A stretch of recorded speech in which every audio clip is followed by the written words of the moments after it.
Hello students, आज की class में जो टॉपिक अब हम करेंगे वो है हमारा पॉपुलेशन ग्रोथ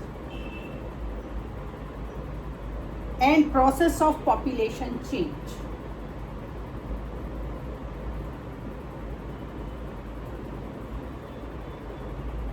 पॉपुलेशन ग्रोथ मतलब देखिए, पॉपुलेशन जो है हमें पता है कि किसी भी देश की पॉपुलेशन एक बड़ा डायनामिक कंपोजिशन होती है। हमारा ये एक डायनामिक फिनोमिना है कि किसी भी देश में कितने लोग रहते हैं, उनका डिस्ट्रीब्यूशन कैसा है और उनकी कंपोजिशन कैसी है। तो इसके लिए हमारा एक जो सबसे इम्पॉर्टेंट टर्म हमें समझनी होती है वो आता है हमारा annual growth rate. Annual growth rate हमारा क्या होता है? देखिए, अब क्या होता है कि जब हमें पॉपुलेशन को अपनी डिटरमाइन करना होता है या एस्टिमेट करना होता है कि हमारे देश में जो हमारी पॉपुलेशन है वो कितनी बढ़ेगी या आगे आने वाले समय में कितनी हो जाएगी, पॉलिसीज़ और प्लानिंग को करने के लिए, तो हम क्या करते हैं, हम एनुअल ग्रोथ रेट निकालते हैं। तो एनुअल ग्रोथ रेट निकालने के लिए हम क्या करते हैं कि जैसे मान लीजिए अभी इस समय 2026 चल रहा है, तो मान लीजिए इसको हम 2025 ले लेते हैं ताकि डेटा हमारा ठीक रहे। तो अब क्या है, 2025 और 2015। तो अगर हम 2025 की पॉपुलेशन में से 2015 की पॉपुलेशन को माइनस कर दें तो वो हमारे देश की पॉपुलेशन का इंक्रीज आ जाएगा। ठीक है, अब ये हमारा पॉपुलेशन का इंक्रीज आ गया। इस पॉपुलेशन के इंक्रीज को जब हम परसेंटेज में निकाल लेते हैं तो हमारा एनुअल परसेंटेज आ जाता है या एब्सोल्यूट इंक्रीज आ जाता है। मान लीजिए, इसको एक एग्जांपल से समझते हैं, आपको बेहतर समझ आएगा। तो जैसे कि मान लेते हैं हम, अभी वैसे 2026 चल रहा है, 2026 में इस समय एट प्रेजेंट इंडिया की पॉपुलेशन 1.47 बिलियन है। ठीक है, हमारे देश की पॉपुलेशन इस समय। तो अगर हमारे देश की, मैं सिर्फ अंदाज़ा लगा रही हूँ, अगर हमारे देश की पॉपुलेशन 2016 में 1.20 बिलियन होती, मान लीजिए, तो जो हमारा इंक्रीज हुआ 10 सालों में वो कितना हो गया, 0.27 बिलियन है। ये ध्यान रखिएगा। तो इस तरीके से ये हमने क्या निकाल लिया, एनुअल इंक्रीज निकाल लिया कि हमारी पॉपुलेशन में एनुअली इतना इंक्रीज हुआ। अब हम इसको परसेंटेज में भी निकाल सकते हैं। जैसे कि मान लीजिए हम ये बोल रहे हैं कि हमारे देश की पॉपुलेशन 2% बढ़ रही है। 2% का क्या मतलब हुआ, 2% को आप ऐसे लिखेंगे कि हर 100 लोगों पर पॉपुलेशन जो है वो 2 हो रही है। मतलब अगर पिछले साल पॉपुलेशन 100 थी तो आज पॉपुलेशन 19 पर 102 हो गई। तो इस तरीके से 2% का इंक्रीज हो गया। तो इस तरीके से हम एनुअल ग्रोथ रेट निकाल लेते हैं अपने देश की पॉपुलेशन का। अब जो ये हमारा एनुअल ग्रोथ रेट होता है, ये 3 चीज़ों से मेनली इफेक्टेड होता है। इन 3 चीज़ों में हमारे क्या क्या आती हैं, हमारा आता है बर्थ रेट, हमारा आता है डेथ रेट और तीसरा हमारा आता है माइग्रेशन। तो अब देखते हैं सबसे पहले बर्थ रेट के ऊपर। तो जो बर्थ रेट हमारा आता है वो क्या होता है, तो देखिए, जो हमारा बर्थ रेट है मतलब हमारे देश में पैदा होने वाले बच्चों की जन्म दर जिसे हम बोलते हैं। अब क्या देखिए, अगर हम बात करें आज़ादी से पहले के समय में जब हमारे देश में हेल्थ फैसिलिटीज़ इतनी ज़्यादा अच्छी नहीं थी तो हमारे देश में बर्थ रेट भी ज़्यादा थी तो डेथ रेट भी ज़्यादा थी।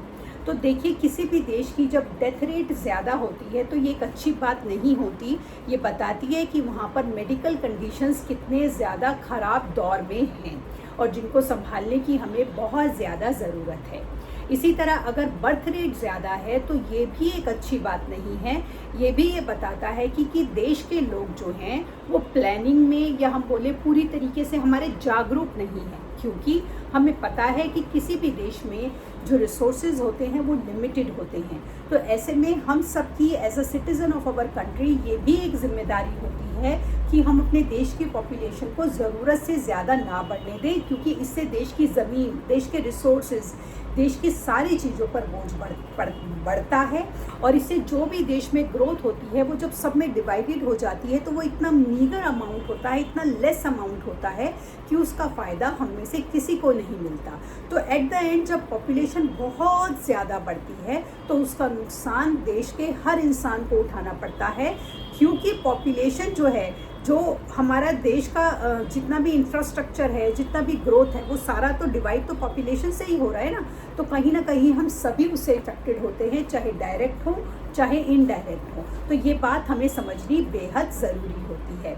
तो जैसे अब हम बात कर रहे थे कि आज़ादी के समय हमारी बर्थ रेट भी ज़्यादा थी और हमारी डेथ रेट भी ज़्यादा थी। ये दोनों ही सिचुएशन बताती हैं कि हम कितने, एक तरह से बोले, अनडेवलप्ड नेशन थे, जहाँ पर हेल्थ से रिलेटेड किसी भी चीज़ को बहुत ज़्यादा कंसर्न नहीं दिया जाता। फिर धीरे धीरे हम आज़ाद हुए, बेटर इंफ्रास्ट्रक्चर को डेवलप करने की कोशिश की गई, लगातार लोगों को समझाने की, काउंसलिंग की कोशिश की गई, जैसे आप एड्स में भी देखते हैं। और फिर धीमे धीमे हमारे देश में डेथ रेट जो थी वो काफ़ी कम हुई। तो जो डेथ रेट है वो जब हमारे देश में या किसी भी देश में कम हो जाती है तो ये उस देश की ना डेवलपमेंट का एक सिग्नल होता है।